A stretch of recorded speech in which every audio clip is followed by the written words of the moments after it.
Regardez, qui connaît ça? C'est une touffe assez typique, c'est une forme assez spiralée en rosette, les petites au centre très souvent et un peu plus grandes sur l'extérieur. C'est de l'onagre. Ah oui, c'est ça. Bon, les bords sont toujours entiers, ça va pas être denté comme le pissenlit. Et surtout cette forme est assez typique, c'est comme ça que je la reconnais moi, d'un seul coup d'œil.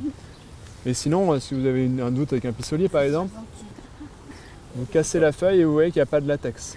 Le pissenlit va vraiment faire un lait. Regardez, là on a une feuille de pissenlit, je coupe la feuille, il y a du lait. Et la racine d'onagre est réputée pour avoir un petit goût de jambon. Ah oui, jambon. Et elle peut être beaucoup plus grosse que ça la racine. Bon, sinon on peut manger les feuilles aussi, de préférence jeunes.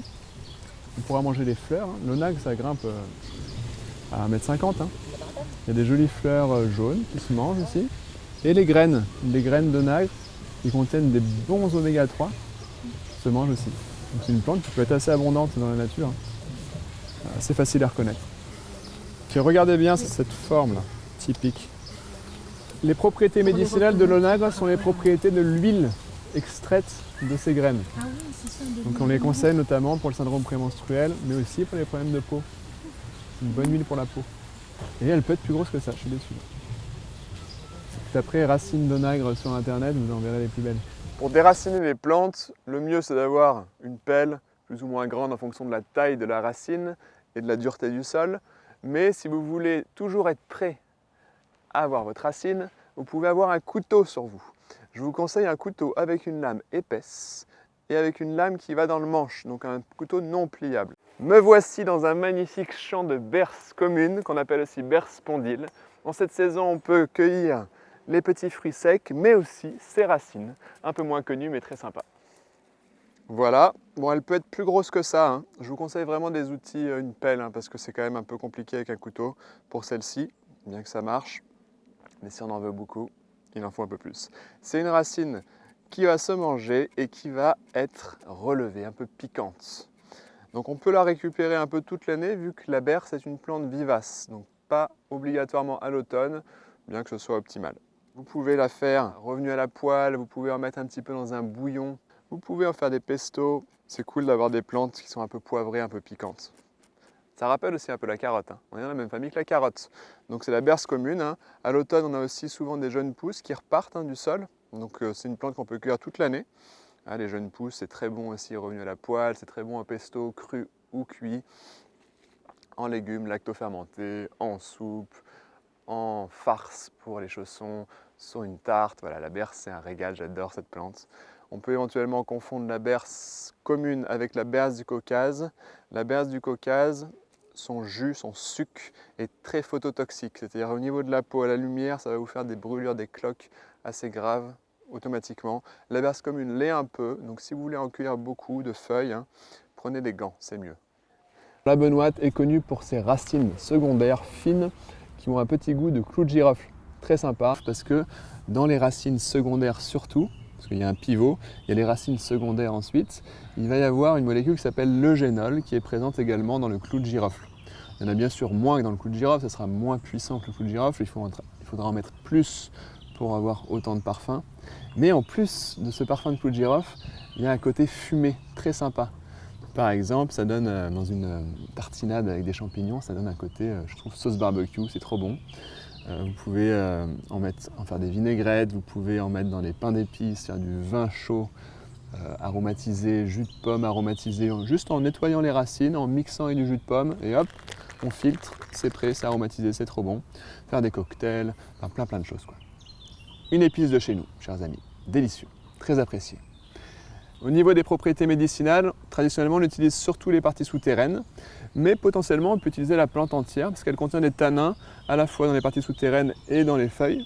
Et ces tanins vont la rendre intéressante pour tout ce qui est petits bobos dans la bouche, aphte, gencives qui saignent, gorge irritée, mais aussi en cas de diarrhée ou pour nettoyer une plaie et aider à cicatriser. Voilà, mais on utilise quand même plus les racines qui sont plus intéressantes. Pour l'identifier, là en été elle est en fleurs fruits, mais le reste de l'année vous allez avoir des feuilles basales au niveau du sol comme ça, hein, des feuilles avec plusieurs parties, hein, plusieurs folioles, avec le terminal qui est beaucoup plus grand. Sinon c'est denté, c'est velu. Encore une fois, l'odeur de la racine, c'est un bon indicateur, hein. Il faut bien la gratter, hein, sinon ça va sentir la terre, hein. Alors, les feuilles de la tige ne vont pas ressembler exactement, c'est souvent le cas, hein, et elles vont avoir des petites stipules. Regardez. Ça, c'est une sorte d'appendice, hein, là, qui ressemble beaucoup à la feuille pour le coup, qui est au départ de la feuille sur la tige. On parle de stipules. Il y a très souvent des stipules dans la famille des rosacées. Petite fleur jaune, couleur or, environ 8 pétales, parfois 9. Très facile à identifier grâce à sa fleur, hein, c'est-à-dire qu'il y a une fleur unique au bout d'une tige qui est là, le pédoncule, une feuille cordée, c'est-à-dire qui ressemble un petit peu à un cœur, sans poils, parfois avec des taches blanches comme ici, parfois un petit peu de taches noires, parfois sans taches. Et le moyen de ne pas se tromper, je n'ai pas donné son nom encore, c'est au niveau des parties souterraines. Vous allez voir, c'est la ficaire. Son nom scientifique, c'est Ficaria verna. On est dans la même famille que le bouton d'or.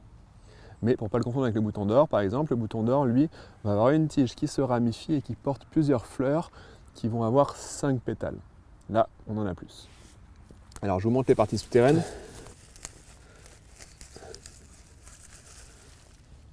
Et voilà, les petites parties souterraines.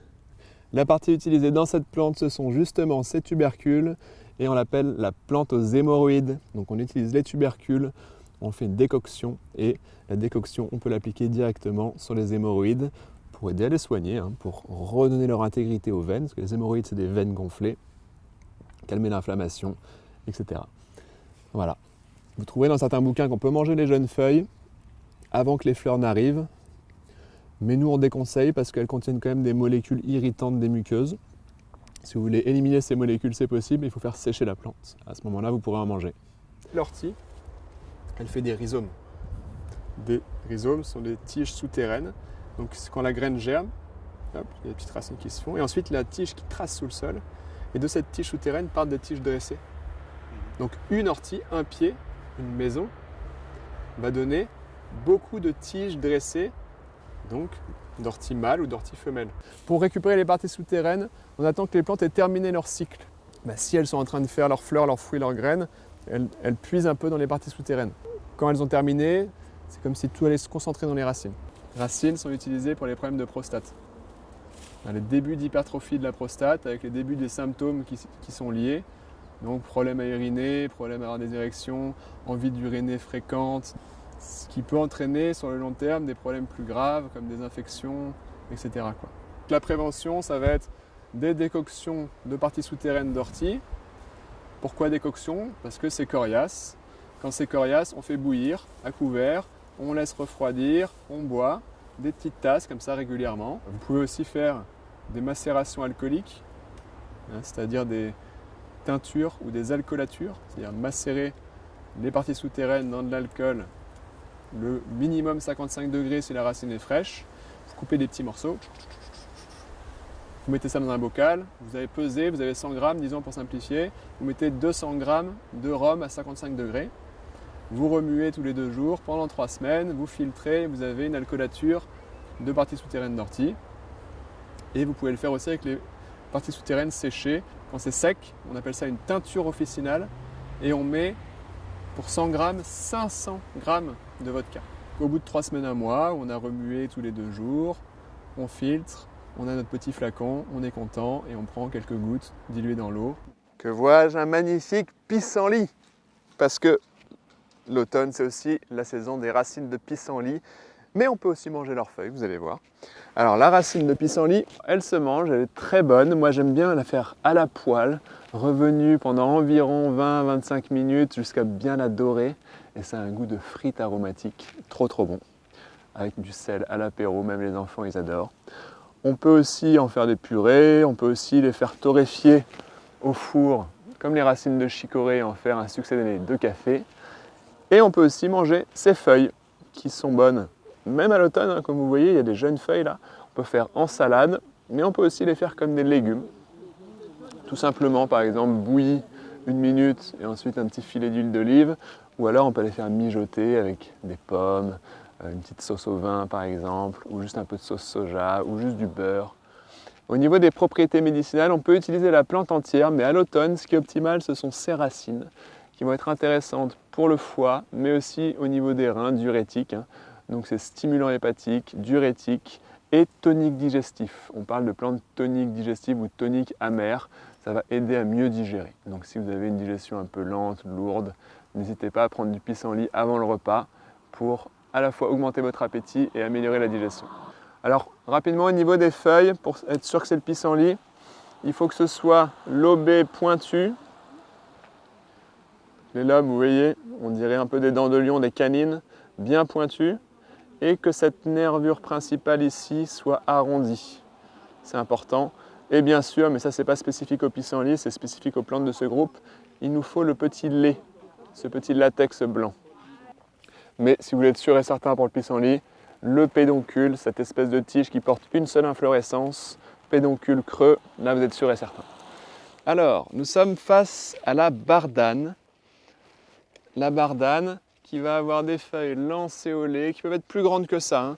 Et en cette saison, automne-hiver, qui peuvent être aussi abîmées, soit mangées par des insectes, soit déjà un peu vieilles, parce qu'il y a un mélange finalement de feuilles qui ont quelques mois, comme celle-ci, et d'autres feuilles qui sont plus jeunes, qui viennent de sortir à l'automne, parce qu'à l'automne, il y a beaucoup de jeunes pousses. Alors, on a une feuille lancéolée et cordée, c'est-à-dire en cœur à la base. On a un dessus foncé, vert foncé, et un dessous plutôt blanc, parce que sous la feuille, il y a des poils cotonneux appliqués. Elle est plus ou moins rêche sur le dessus.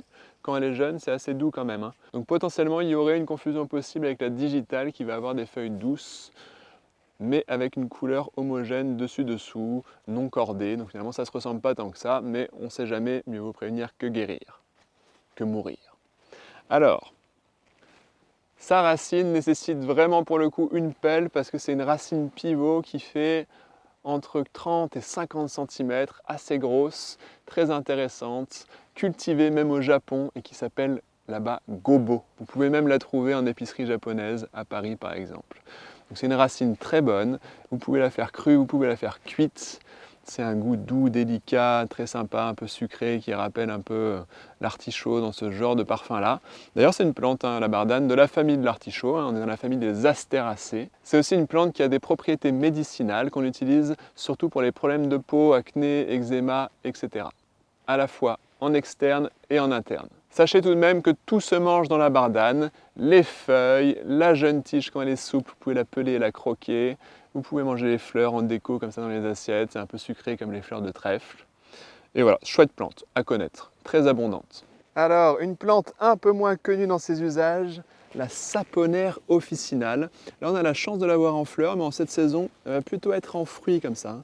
Des fruits qui sont des capsules qui s'ouvrent sur le haut, avec les petites graines à l'intérieur. La partie qu'on utilise de la saponaire, ce sont ces parties souterraines, qui sont des tiges souterraines sous le sol. Et on va les utiliser à la fois pour faire une lessive, parce que ça contient des saponines, donc des tensioactifs qui permettent de détacher les tissus notamment, mais aussi éventuellement les cheveux, se laver les mains si on a des cheveux gras ou des mains grasses. Et on va aussi les utiliser pour ce qui est bronchite. Voilà, c'est une plante intéressante en cas de bronchite. Dans ces cas-là, on fait une décoction, c'est-à-dire qu'on va faire bouillir les racines 5 à 10 minutes à couvert. Ensuite, on laisse refroidir, on filtre et c'est ça qu'on va boire pour soigner les bronchites. Alors, c'est une plante de la famille des Caryophyllacées, ce qui fait qu'il va y avoir des feuilles opposées qui forment un peu comme un nœud. C'est assez large au niveau de l'insertion des feuilles. Et des fleurs à 5 pétales libres, c'est-à-dire quand on en enlève un, on n'enlève pas les autres, et 10 étamines. Voilà, généralement, les fleurs de saponaire sont blanches à mauve. Parfois, on en trouve avec plus de pétales, mais c'est des variétés horticoles. A priori, mieux vaut utiliser la sauvage pour être sûr des propriétés et des usages. Un champ d'alière, une plante de la famille de la moutarde, d'ailleurs qu'on peut utiliser un peu comme la moutarde ou le réfort, qui appartient à la même famille d'ailleurs.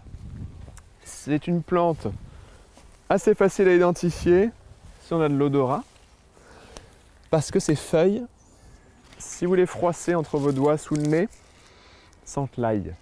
Un mélange entre l'ail et le chou. Et sa racine, optimale à l'automne. Est-ce que j'y arrive là sans couteau? Non. Va être blanche et va avoir une odeur et un goût. Elle peut être plus grosse que ça. Et un goût incroyable de réfort ou de wasabi. C'est vraiment cette plante, le wasabi sauvage de chez nous. Donc avec ça, vous pouvez faire tout ce qu'on fait avec le réfort, notamment des petites tartinades, hein, qu'on utilise un petit peu comme la moutarde, pas qu'un petit peu d'ailleurs. C'est aussi possible d'en mettre un peu dans la salade, vous pouvez aussi aromatiser des huiles à la minute, en mettre dans la vinaigrette, vous pouvez en mettre un petit peu avec le poisson. Et les feuilles, vous pouvez les utiliser aussi. Elles sont plus ou moins amères, ça dépend des fois, je ne sais pas pourquoi. Parfois elles vont être peu amères, parfois très amères, et puis il y a tout entre les deux. Mais vous pouvez en mettre un petit peu dans la salade, vous pouvez en faire des pestos, vous pouvez les faire revenir à la poêle aussi rapidement. Alors notez que les feuilles sont quasiment jamais velues, donc il n'y a pas de poils, très très peu. À la comparaison de par exemple les feuilles de lyre terrestre, qui vont avoir toujours des petits poils un peu dressés partout sur la feuille. Mais aussi de violettes qui vont également avoir des poils. Et d'autres plantes finalement qui lui ressemblent, qui vont avoir des poils. Donc si vous notez qu'il y a une odeur d'ail et qu'il n'y a pas de poils, normalement pas de confusion possible. Surtout si vous avez de l'odorat, parce que odeur d'ail et racine avec une odeur de réfort. La consoude, donc s'accroche parce qu'elle a des poils rêches. Vous entendez? Donc c'est grâce à ces poils rêches recourbés que ça va s'accrocher. Les poils des deux côtés, mais pas recourbés des deux côtés. Recourbés dans la face inférieure. Donc si je veux faire mon badge à l'envers, ça ne marche pas. Mais il y a quand même des poils. Mais ils ne sont pas recourbés, donc ils ne s'accrochent pas. Oh, là on rentre dans le détail, là. Vous êtes des vrais botanistes maintenant. Elle pousse dans les fossés humides, et au pied des ruisseaux. Voilà, elle aime vraiment les sols bien engorgés d'eau, bien riches en eau. Elle fait des grosses racines rhizomateuses, c'est-à-dire qui partent un petit peu horizontalement dès qu'elles partent des tiges dressées, etc. Des grosses racines rhizomateuses noires. L'ensemble de la plante est riche en mucilage. Mucilage sont des molécules qui, au contact de l'eau, forment comme un gel. Et pour sentir s'il y a du mucilage dans une plante, eh bien, vous la prenez, vous l'écrabouillez, tu vas retrouver un petit côté un peu gluant. Mais il y en a surtout beaucoup dans la racine. D'ailleurs, la partie médicinale de la plante, la plus médicinale, la plus optimale, c'est sa racine. Donc on est sur une plante médicinale, non comestible. Bien que vous trouverez l'information dans des bouquins, des gens vous dire qu'elle se consomme. Par prudence, il vaut mieux éviter, vu qu'elle contient des molécules toxiques pour le foie, que l'on appelle alcaloïdes pyrrolysidiniques.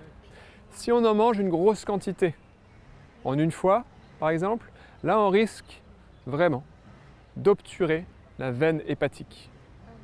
Et si la veine hépatique est obturée, eh ben, c'est grave pour le foie parce que le sang n'y va plus. Vous avez compris? C'est dangereux. Si on en mange de petites quantités régulièrement, là on risque le cancer du foie.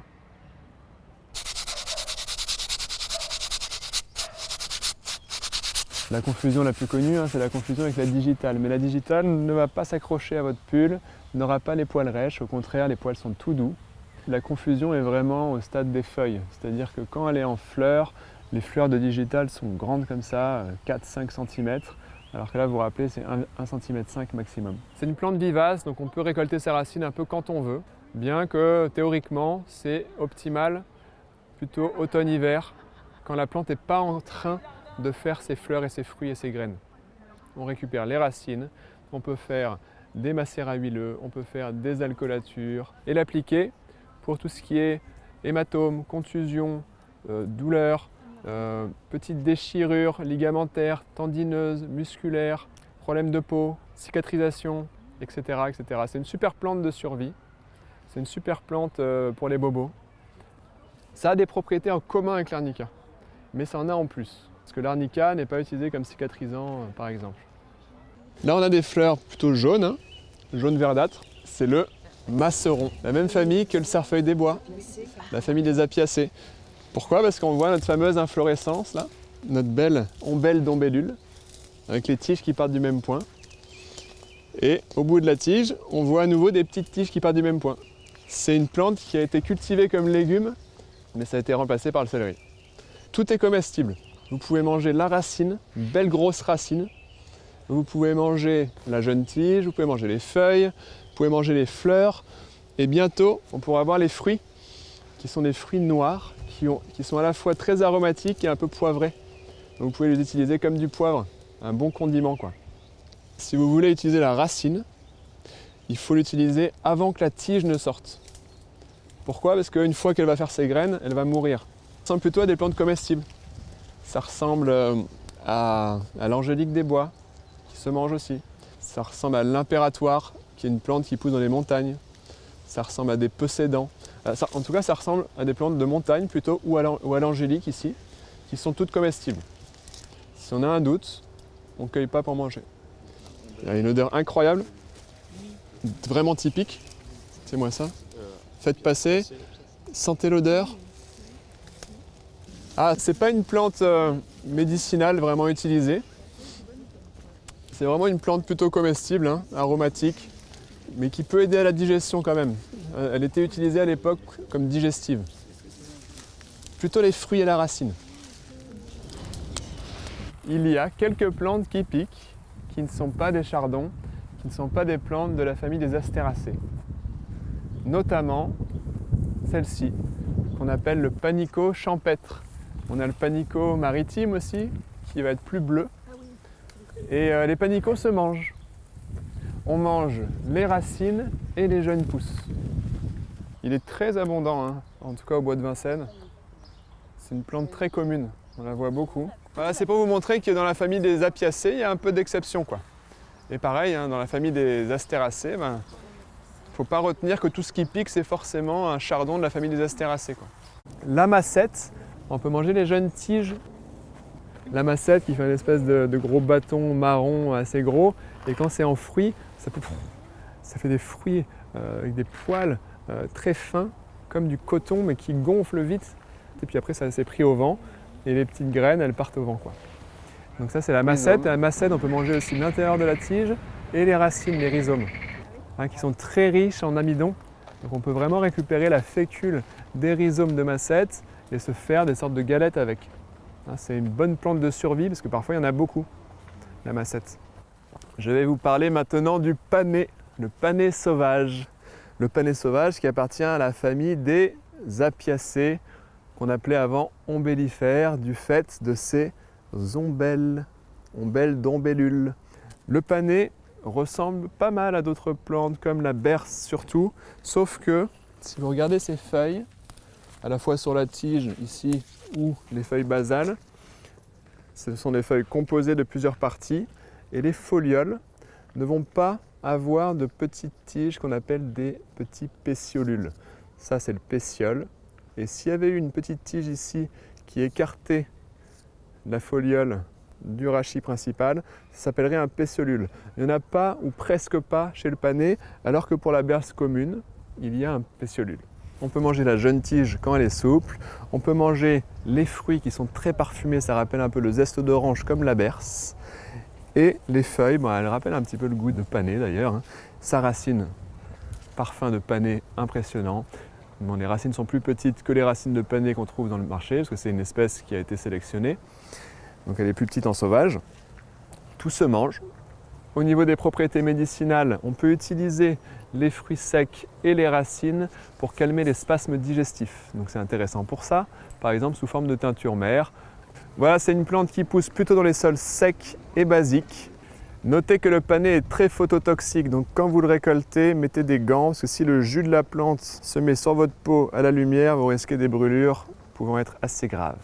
Alors, je vais vous montrer une petite racine de carotte. La taille de la racine est bien sûr plus ou moins grosse, hein, en fonction des individus. Pour savoir, il suffit d'aller toucher, hein. Moins il y aura de feuilles qui partiront de la racine, plus la racine sera petite. Là, on a une petite racine, mais bon, c'est pas grave. Je vous la montre quand même. On va faire pivot avec le couteau. Voilà. Donc je l'ai un peu coupée, c'est pas grave. Quand on la gratte un peu comme ça et qu'on sent, Il y a une odeur extrêmement puissante de carotte, c'est très aromatique, il y a des essences aromatiques dedans. La racine peut être 5 fois, 10 fois, 20 fois plus grosse que ça. Là, on a une petite racine. Mais c'est tellement puissant, c'est tellement aromatique que même avec quelques petites racines comme ça, on peut faire quelque chose de délicieux. Donner un bon goût. Alors, les feuilles, regardez, vont être très finement découpées, très profondément découpées. C'est-à-dire que vous voyez, la découpe là, elle va vraiment jusqu'au maximum presque, hein, jusqu'au centre. Il y a des poils éparses, c'est-à-dire que ce n'est pas dense, ils ne sont pas très rapprochés les uns des autres de façon homogène. On dit des poils éparses. Alors comment être sûr que c'est la carotte sauvage? Donc rappelez-vous les poils, ça c'est important. L'odeur puissante de carotte au niveau de la racine, c'est important également. Le côté finement découpé. Et très souvent, à côté, il va y avoir, regardez, des carottes sauvages à un stade de graines, de fruits. Donc, pour être sûr que c'est la carotte sauvage, il faut que ce soit refermé. Quand c'est fécondé, les infrutescences se referment, et ça, c'est typique de la carotte sauvage. Voilà, il y en a un peu partout, on est vraiment dans un environnement à carottes, c'est-à-dire plein soleil, sol plutôt calcaire, basique. Attention tout de même, il y a des confusions possibles avec des plantes mortelles dans la famille de la carotte qui est la famille des apiacées. Les plantes mortelles de cette famille qui ressemblent un peu à la carotte sont la petite ciguë, la grande ciguë, le nande safrané et éventuellement la ciguë vireuse mais qui est plus rare. Ces 4 plantes n'ont pas de poils du tout nulle part à n'importe quel stade. Donc grâce à ça on ne peut pas se tromper. On pourrait éventuellement la confondre aussi avec le cerfeuil des fous qui est peut-être potentiellement un peu toxique, on ne sait pas, qui lui va avoir des poils homogènes vraiment partout et il ne sera pas finement découpé comme la carotte sauvage et n'aura pas une odeur si puissante de carotte au niveau de la racine.